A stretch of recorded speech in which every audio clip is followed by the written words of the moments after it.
Carmen Elorza Mujika naiz, edo Karmele beste batzuentzako, Idiazabalen jaionitzen, Goierriko herri txiki bada, eta han bizi izan itzen 9 urte arte. Eta gero Beasaina jo ginen, ne familie Beasaina.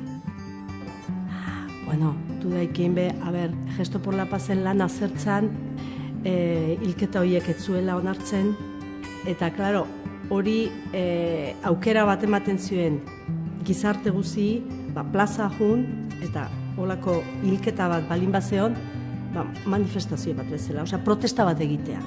Eta hori irutu zitzaian oso ondo. Oso ondo. Zertio gaina, herritan gutxi gora bera jende ezagutu egiten geha. Geo genduken beste grupo horiek, herri batasuna, jarrai, eta mundu hortakok jartzen ziren webaren, ezta? Eta esaten ziguen danetio. Eta hori, situazio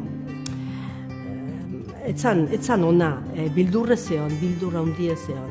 Eta orduan, jendea, noizen ben Beasainen, behin bota ziguen tomatek eta arrautzak uste detziela.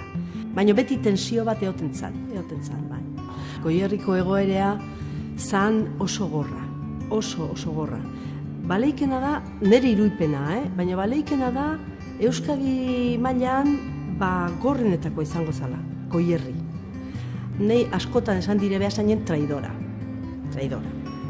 Eta orduan gustorago egon nintzen geston, adibidez, hori, osea, nik atera nahi non, ez, osea, hau ez dut onartzen, hau nire herrie da, eta gu hola Gesto por la Pazen adibidez eotea, irutzen zitzaien, hori, traidores, ez?